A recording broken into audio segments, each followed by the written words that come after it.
நான் எழுதுன அந்த கதைய யாராச்சும் ஒரு இடிச்சவா என்ற சொல்லணும்னு நாயா அலையிறேன். ஒரு வயசுக்க மாட்டேங்க. நான் இருக்கிறேங்க. நீங்க எனக்கு சின்ன பிள்ளையில இருந்து கதை கேட்கறதுன்னா உசுறு. நீங்க கதையை சொல்லல என் உசுரே போயிடும். ஐயோ அந்த பாவம் எனக்கு வேணாங்க. எனக்கு வேணாம்.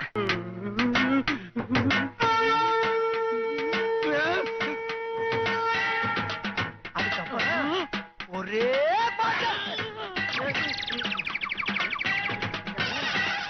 என்ன இருக்கும்? Hello viewers, welcome to the channel. இன்றைக்கி நம்ம பார்க்க போகிற படம் ஒரு சைக்கலாஜிக்கல் த்ரில்லர். இந்த படம் பேர் என்னென்னா சாண்ட் கேசில். படம் ஆரம்பித்த உடனே நமக்கு ஃபஸ்ட்டு ஒரு பெரிய ஐலாண்டு காட்டுறாங்க. அந்த ஐலாண்டில் ஒரு சின்ன பொண்ணு விளையாடிட்டுருக்கு. அவள் அங்கே எங்கேயும் ஓடி ஓடி விளையாடிட்டுருக்கான். அந்த டைமில் அவங்க அம்மா வந்து அவளை கூப்பிட்றாங்க. இவன் அங்கே போன உடனே அவங்க அம்மாவும் அப்பாவும் அங்கே உட்காந்துருக்காங்க. உங்கள் அண்ணனை போய் கூப்பிட்டு வா அப்படின்னு சொல்கிறாங்க. இவன் நிறைய தடவை கத்தி கத்தி கூப்பிட்றான். நான் அவங்க அண்ணன் வரல. ஸோ அவளை கூப்பிட்றதுக்காக அவங்க அம்மாவே போகிறாங்க. அவன் போகும்போது அந்த பையன் பாட்டு கேட்டுட்டு ஒரு புதருக்குள்ளார உட்காந்து சிகரெட் பிடிச்சிட்ருக்கான். அதை பார்த்தோன்னே அவங்க அம்மா கோவப்பட்டு இது உங்கள் அப்பாவுக்கு தெரிஞ்சால் செம்மையாக ஒன்று திட்டுவார், வா ஒழுக்கமாக சாப்பிட போகலாம் அப்படின்னு சொல்கிறாங்க. ஸோ இந்த பையனும் சாப்பிட்றதுக்கு போகிறான். ஆனால் இவங்க போய் உட்காந்து சாப்பிட்ற இடம் பார்த்தீங்கன்னா ஒரு சின்ன லைட் ஹவுஸ். லைட் ஹவுஸ் வெளியே இருக்கிற ஒரு டேபிளில் எல்லோரும் உட்காந்து சாப்பிட்றாங்க. ஒரே ஒரு பழம் தான் இருக்குது. அதை 4 கட் பண்ணி 4 பேரும் ஷேர் பண்ணி சாப்பிட்றாங்க. இந்த டைமில் தான் அவங்க அம்மாவும் அப்பாவும் பேசிக்கிறாங்க. நம்ம ரொம்ப நாளாக இங்கேயே இருக்கோம், நம்மளை கூப்பிட்டு போகிறதுக்கு இன்னும் யாருமே வரல, ஒரு வெக்கேஷனுக்கு வந்தோம், நான் இந்த மாதிரி ஸ்ட்ராண்ட் ஆகிட்டோம் அப்படின்னு சொல்லும் போது அந்த பையனும் கோவப்படுறான். நம்மளை யாரும் இங்கே காப்பாற்ற வரப்போகிறது கிடையாது, ஆனால் நீங்கள் எப்படி இப்படி நார்மலாக பேசிகிட்டு இருக்கீங்க, நாமளும் இங்கே சாக தான் போகிறோம் அப்படின்னு சொல்கிறான். இதிலேருந்து நமக்கு இதுக்கு முன்னாடி யாரோ இங்கே ஆல்ரெடி செத்துருக்காங்கங்கிறது தெரியுது. ஸோ இவங்க இந்த ஃபேமிலி ஒரு வெக்கேஷனுக்காக இந்த ஐலாண்டுக்கு வந்திருக்காங்க. பட் அவங்கள திரும்பி கூப்பிட்டு போக வேண்டிய ஆளுங்க யாருமே வரல. ஸோ ரொம்ப நாளாக இந்த இடத்துலையே அவங்க ஸ்ட்ராண்டடாக இருக்காங்க. அதுதான் இப்போ வரைக்கும் நடந்திருக்கு. இந்த லஞ்ச் முடிஞ்சதுக்கப்புறம் அவங்க எல்லாருமே லைட் ஹவுஸ்குள்ளார போகிறாங்க. லைட் ஹவுஸ்குள்ளார போனோடனே அவங்க அம்மாவும் அப்பாவும் இதை பற்றி பேசி சண்டை போட்டுக்கிறாங்க. அதுக்கப்புறம் அந்த பொண்ணும் அவங்க அப்பாவும் ஜென்ரேட்டரை சரி பண்ணுறதுக்காக போகிறாங்க. அந்த லைட் ஹவுஸ் மேலே ஒரு பெரிய லைட் இருக்குது, அது ஜென்ரேட்டர் மூலமாக ஆப்ரேட் ஆகுது. அதை அவங்க சரி பண்ணிவிட்டு நைட் ஆனால் அந்த லைட்டை எரிய விடுறாங்க. ஸோ தட் வேறு யாராவது வெளியே இருந்து ஷிப்ஸோ ஏதாவது வந்தால் அவங்க இங்கே ஸ்டாண்டர்டாக இருக்காங்கன்னு தெரியுங்கிறதுக்காக அந்த லைட்டை இது பண்ணிவிட்டு நைட் ஆனால் எல்லோரும் போய் தூங்கிடுறாங்க. நைட்டு அவங்க குழந்தைகளெல்லாம் தூங்க வச்சுட்டு அவங்க அப்பா அவர்கிட்ட ஒரு ரேடியோ இருக்குது, அதை வந்து ரொம்ப நாளாக ஒர்க் ஆகாமல் இருக்குது, அதை வந்து ஒர்க் பண்ண ட்ரை பண்ணுறாரு. அது உடனே ஒர்க் ஆன உடனே அது மூலமாக அவங்களோட மெசேஜஸை கம்யூனிகேட் பண்ணுறாங்க. இந்த மாதிரி நாங்கள் இங்கே ஸ்டாண்டர்டாக இருக்கோம், எங்களை யாராவது காப்பாற்றுங்க அப்படின்னு சொல்கிறாங்க. அந்த ரேடியோ ஒர்க் ஆனதுனால அந்த ஹஸ்பண்டும் ஒய்ஃபும் ரொம்ப சந்தோஷப்பட்டு நாளைக்கு நம்மளை கண்டிப்பாக காப்பாற்றிடுவாங்க அப்படின்னு சொல்லி தூங்க போகிறாங்க.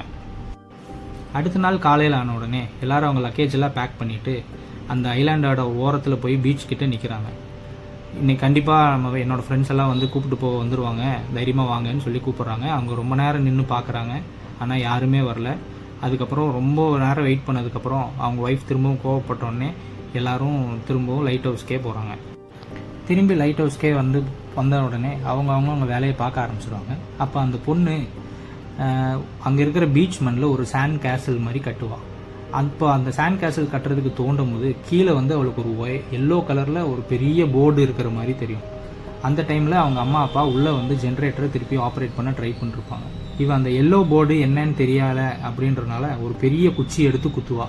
இவன் கரெக்டாக இங்கே குத்துற டைமில் அங்கே இருக்கிற ஜென்ரேட்டர் வந்து பர்ஸ்ட் ஆயிரும். உள்ளே ஃபுல்லாக ஸ்மோக்ஸாக வந்து அவங்களால வந்து உள்ளே இருக்க முடியாமல் எல்லோரும் வெளியே ஓடுவாங்க.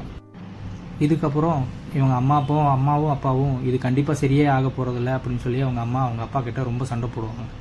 இதை கேட்டோடனே அவர் ஹஸ்பண்ட் டென்ஷன் ஆகி கீழே இருக்கிற ஒரு பேஸ்மெண்ட் கீழே போய் ப்ரே பண்ண ஆரம்பிப்பார். அந்த டைமில் தான் அவரோட ஃபேமிலி ஃபோட்டோவை எடுத்து பார்த்துட்டே ப்ரே பண்ணுவார். அந்த ஃபேமிலி ஃபோட்டோவில் நம்மளுக்கு என்ன ரிவீல் பண்ணுவாங்கன்னா, இவங்களுக்கு இப்போ இருக்கிற 2 குழந்தைகளில் 3ஆவதாக ஒரு குழந்தை இருந்திருக்கு, அதுதான் கடைசி குழந்தை. அந்த குழந்தை தான் இங்கே இதுக்கு முன்னாடி இறந்துருக்குன்னு நமக்கு ரிவீல் பண்ணுறாங்க. இந்த டைமில் அந்த பையன் பீச் ஓரமாக கொஞ்சம் நேரம் நின்றுட்டுருக்கான்.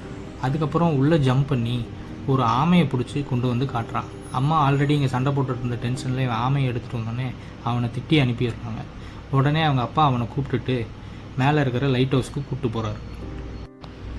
லைட் ஹவுஸில் அப்பா அந்த பையன்கிட்ட அம்மா சொல்கிறத கேளு அப்படின்னு சொல்கிறாங்க. அதுக்கு அந்த பையன், அம்மாவுக்கு நான் பண்ணுற நல்லது எதுவுமே தெரியறதில்ல, நான் பண்ணுற தப்பை மட்டுமே சுட்டி காட்டிகிட்டு இருக்காங்க, எனக்கு அவங்கள பார்த்தாலே பிடிக்கல அப்படின்னு சொல்கிறான். அதுக்கு அப்பா இருந்துட்டு அப்படியெல்லாம் கிடையாது, அவங்களுக்கு உன்னை ரொம்ப பிடிக்கும், அவங்கக்கிட்ட பேசு அப்படின்னு சொல்கிறாங்க. ஆனால் இந்த பையன் பேசாமல் நேராக போய் அந்த பீச் கிட்ட உட்காந்து திரும்பவும் பாட்டு கேட்க ஆரம்பிச்சிடலாம். அந்த டைமில் அவங்க அம்மா வந்து அவங்கக்கிட்ட வந்து பேசுகிறாங்க. சாரி நான் திட்டினதுக்கு அப்படின்னு சொல்லி பேசுகிறாங்க. அதுக்கப்புறம் என்ன பாட்டு கேட்டுட்ருக்கேன்னு சொல்லி கேட்டுட்டு அந்த பாட்டை இவங்களும் போட்டு கேட்குறாங்க. அவன் வந்து அவங்க கூட சேர்ந்து அப்படியே பாண்ட் ஆகிறான். இந்த டைமில் நான் வந்து கடலில் ரொம்ப ஸ்குவிட்ஸ் எல்லாம் பார்த்தேன், நம்ம அந்த ஸ்குவிட்ஸை பிடிச்சா சாப்பிட்றதுக்கு யூஸ் ஆகும் அப்படின்னு அந்த பையன் சொல்கிறான். ஆனால் நீ தனியாக போகக்கூடாது, அப்பாவையும் கூப்பிட்டு போ அப்படின்னு அம்மா சொல்கிறாங்க. உடனே இந்த பையனும் அவங்க அப்பாட்ட சொல்லி இவங்க 2 பேரும் ஸ்குவிட்ஸை பிடிக்க போகிறாங்க. கையில் ஒரு பெரிய கம்பு மாதிரி வச்சு அதை வச்சு குத்தி குத்தி பிடிக்கிறதுக்காக ட்ரை பண்ணிகிட்ருக்காங்க. ஒரு ஸ்குவிட்டு பிடிக்கிறாங்க.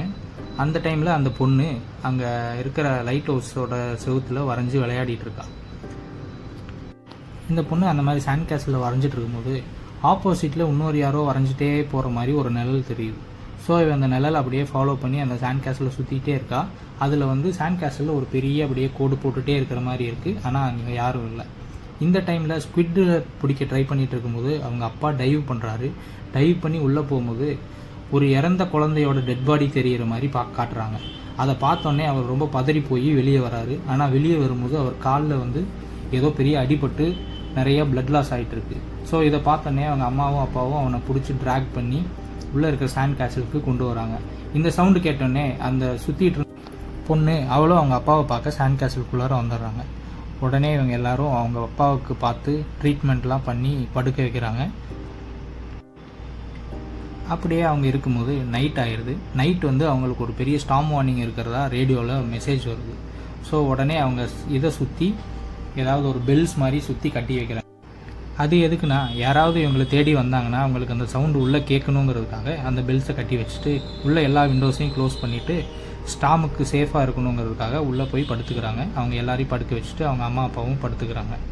ஸோ பெரிய ஒரு ஸ்டாம் வந்து பாஸ் ஆகுது, எல்லா திங்ஸும் கீழே விழுகுது, எல்லாம் உடையுது, எல்லாமே ஆகுது. அது முடிஞ்சதுக்கப்புறம் அந்த பையன் மெதுவாக வெளியே போகிறான். வெளியே போய் பார்க்கும்போது ஒரு சின்ன இடத்துல ஒரு சின்ன படுல் ஆஃப் வாட்டர் மாதிரி ஃபார்ம் ஆகிருக்கு. அதை அவன் குடிச்சு பார்க்குறான். அது ஃப்ரெஷ் வாட்டர். ஸோ இவ்வளோ நாளாக சால்ட் வாட்டரே குடிச்சிட்டு இருந்தா அவங்களுக்கு திடீர்னு ஒரு இடத்துல இருந்து ஃப்ரெஷ் வாட்டர் வந்த உடனே அது அங்கே இருக்கிற இடத்துல எல்லாம் போய் பிடிச்சி வைக்கிறாங்க. அவங்க அம்மாவை கூப்பிட்டு சொல்கிறான். அவளும் வந்து ஃப்ரெஷ் வாட்டர்னு சொல்லி பிடிச்சிட்டு எல்லா இதுலேயும் அதை வந்து ஸ்டோர் பண்ணி வைக்கிறாங்க.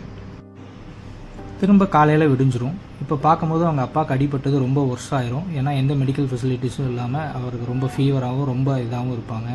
அதனால அவங்க அம்மா கவலைப்பட்டு ரொம்ப டென்ஷனாக அவன் பக்கத்துலேயே படுத்துட்டு இருப்பாங்க. அந்த டைமில் அவங்க பொண்ணு காப்பாற்றுங்க காப்பாற்றுங்கன்னு கத்துற மாதிரி கேட்கும். உடனே இவங்க வெளியே எந்திரிச்சு போய் பார்க்கும்போது அந்த பொண்ணு இவங்களுக்கு தெரியாமல் கடலில் இறங்கி போயிருப்பாள். அந்த கடலில் நின்றுட்டு ரொம்ப மூழ்கிற ஸ்டேஜில் இருந்துட்டு கத்திட்டு இருப்பாள். உடனே இவங்க அம்மா பதட்டப்பட்டு கடலில் குதித்து காப்பாற்றுறதுக்காக உள்ளே போய் அவளை வந்து பிடிச்சி தூக்கிடுவாங்க. தூக்கி திருப்பி கரைக்கு வந்துட்டு இருக்கும்போது பார்க்கும்போது கரையில் வந்து இதே பொண்ணு அங்கே நின்று அம்மா அங்கே என்ன பண்ணுறீங்கன்னு கேட்பா. அதை பார்த்த உடனே இவளுக்கு இந்த அம்மாவுக்கு ஷாக் ஆகி அவள் கையில் இருக்கிற குழந்தைய பார்ப்பா. கையில் எந்த குழந்தையுமே இருக்காது. ஸோ அப்போ தான் நமக்கு புரியும் அவள் ஆக்சுவலி ஹாலுசினேட் பண்ணி அந்த குழந்தைய தேடி போயிருக்கா. அவங்க குழந்தை வந்து தண்ணியில் குதிக்கவும் இல்லை, விளையாடவும் இல்லை. ஸோ இதை ஷாக் ஆயிடுவாங்க அவங்க அம்மா.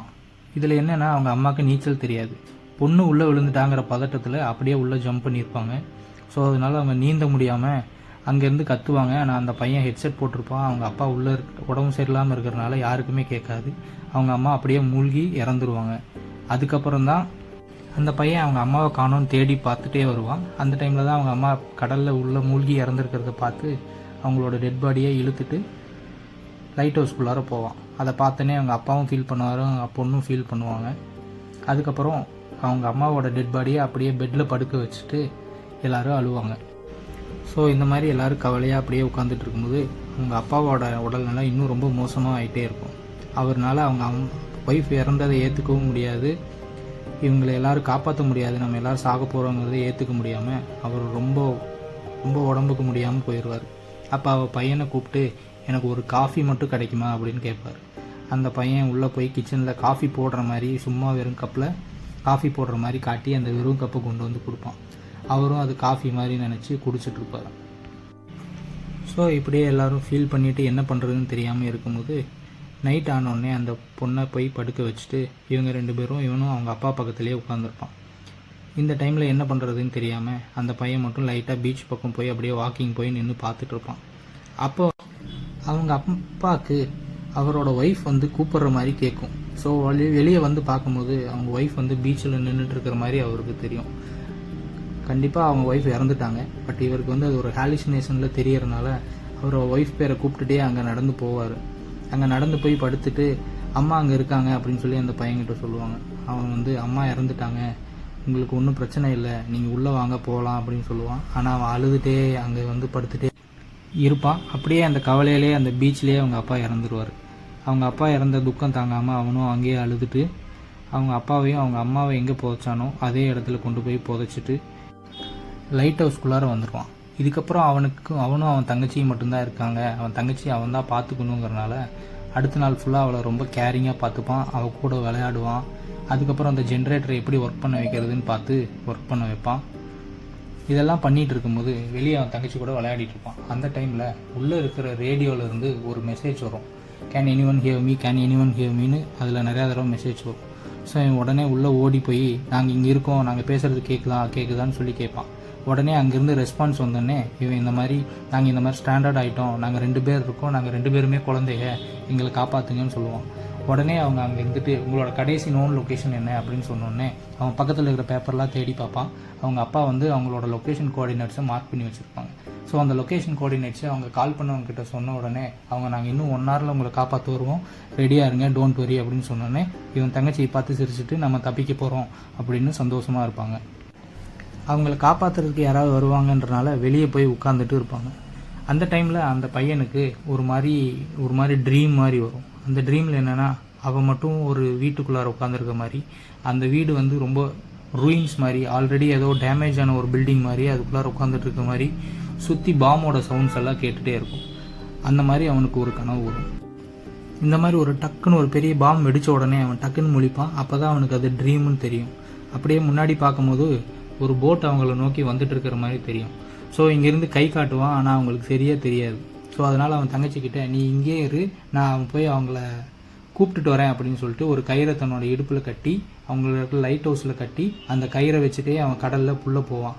போயிட்டு இருக்கும்போது அந்த கயிறும் வந்து அருந்துரும். அவன் இருந்தாலும் பரவாயில்லன்னு சொல்லி அவன் தங்கச்சியாவது காப்பாற்றும் அப்படின்னு சொல்லி அவன் நீந்திட்டே போவான். அந்த டைமில் இவன் தங்கச்சி இங்கேருந்து பயந்துட்டு போகாதீங்க, என்னை தனியாக விட்டுட்டு போகாதீங்க, திரும்ப வந்துடுங்கன்னு சொல்லி கத்திட்டே இருப்பா. இவனை இங்கேயே வெயிட் பண்ணு, நான் சீக்கிரம் வந்துடுவேன் அப்படின்னு சொல்லிட்டு அப்படியே கடலில் நீந்தி அந்த போட்டு நோக்கி போயிட்டே இருப்பான். இந்த பொண்ணு பயந்துட்டே இங்கேயே வெயிட் பண்ணிகிட்டு இருக்கோம். நான் ரொம்ப நேரம் வெயிட் பண்ணி யாரும் வராதனால பீச் கிட்ட போய் பார்க்கும். அப்போ ஆனால் அங்கே யாருமே இருக்க மாட்டாங்க. ஸோ இந்த பொண்ணு திருப்பி ஐலாண்டுக்குள்ளார வந்து அங்கங்கே சுற்றிட்டே இருக்கும், என்ன பண்ணுறதுன்னு தெரியாமல். அப்போ வந்து அந்த பொண்ணுக்கு அவங்க அம்மா, அவங்களோட தங்கச்சி, அவங்க அப்பா, அவங்க அண்ணன் எல்லாரும் தெரிகிற மாதிரி அங்கங்கே இமேஜஸ் வந்துகிட்டே இருக்கும். ஸோ ஒவ்வொரு இமேஜையும் தேடி அவள் ஓடிட்டே இருப்பாள். கடைசியில் யாருமே இல்லாதனால திருப்பி லைட் ஹவுஸ்குள்ளாரையே போய் உட்காந்துருவாள். அன்னைக்கு நைட் ஆன உடனே லைட் ஹவுஸில் அவள் மட்டும் தனியாக படுத்துட்டு இருப்பாள். அந்த டைமில் அவளுக்கு ஒரு ட்ரீம் வரும். அந்த ட்ரீம் என்னென்னா அவள் வந்து ஒரு ஸ்கூலில் இருக்கிற மாதிரியும், அவளும் அவள் தங்கச்சி அந்த கிளாஸில் படிக்கிற மாதிரியும், டீச்சர்ஸ் வந்து அவங்களுக்கு கிளாஸ் எடுத்துகிட்டு இருக்க மாதிரியும் ஒரு கனவு வரும். அந்த டைமில் அங்கே ஒரு பெரிய பாம் பிளாஸ்ட் நடக்கும். அந்த பாம் பிளாஸ்டில் எல்லாருமே இறந்துருவாங்க. இந்த பொண்ணு மட்டும் தப்பிச்சிருப்பா. உடனே இவங்க பக்கத்தில் இருக்கிறவங்களெல்லாம் தேடி போவா. அப்போ பார்த்தா அவளோட சின்ன தங்கச்சியும் இறந்துருப்பா. உடனே அந்த ரூயின் பில்டிங்கில் இந்த பொண்ணுக்கு என்ன பண்ணுறதுன்னு தெரியாமல் ஒரு இடத்துல போய் ஒளிஞ்சு உட்காந்துட்ருப்பா. யாராவது வந்து காப்பாற்றுவாங்கன்னு சொல்லி உட்காந்துட்ருப்பா. ஸோ இந்த டைமில் தான் நமக்கு ரிவீல் பண்ணுவாங்க. இவ்வளோ நேரமாக நம்மளுக்கு காட்டிகிட்டு இருந்த ஈவெண்ட்ஸ் எல்லாமே இந்த பொண்ணோட இமேஜினேஷன் தான். இந்த பொண்ணு ஆக்சுவலாக ஒரு ஐலாண்ட்லேயோ இல்லை லைட் ஹவுஸ்லேயோ இல்லை. அந்த பொண்ணு வந்து ஒரு பாம் வெடித்த ஸ்கூலில் தன்னை யாராவது காப்பாற்ற மாட்டாங்களான்னு உள்ளே ஒளிஞ்சு உட்காந்துட்ருக்கா. ஸோ அந்த டைமில் அவளோட ஸ்ட்ரெஸ்னாலையும் ட்ராமானாலையும் அவள் இதெல்லாம் வந்து இமேஜின் பண்ணிகிட்ருக்கா. ஸோ இந்த டைமில் ஒரு போட்டு வந்து அவளை காப்பாற்ற வர்ற மாதிரி காட்டுறாங்க. ஆனால் ஆக்சுவலி அது போட்டில் யாரும் வரல. நார்மலாக அந்த ரூயின்டு பில்டிங்கில் யாராவது தப்பிச்சிருக்காங்களான்ற ரெஸ்கியூ டீம் தான் அவளை வந்து காப்பாற்ற வராங்க. ஸோ இந்த படம் மூலயமா என்ன சொல்ல வராங்கன்னா, இந்த மாதிரி வார் கிரைம்ஸில் பாதிக்கப்பட்ட குழந்தைகளுக்கெல்லாம் நிறைய மென்டல் ட்ராமா இருக்குது. அவங்க இந்த மாதிரி ஒரு இமேஜினரி வேர்ல்டில் வாழ்ந்துக்கிட்டு இருக்காங்க. ஸோ இந்த பொண்ணு அந்த ரெஸ்கியூ டீம் வர்றதுக்காக வெயிட் பண்ணிட்டு இருந்த நேரத்தில் அவள் மைண்டில் ஓடின ஒரு இமேஜினேஷன் தான் இந்த ஃபுல் ஸ்டோரியும். இதோட இந்த படத்தோட ஸ்டோரி முடிஞ்சது. Thank you so much for listening. Next வீடியோவில் இதே மாதிரி ஒரு இன்ட்ரெஸ்டிங்கான மூவியை உங்களுக்கு ஸ்டோரியாக நான் சொல்கிறேன்.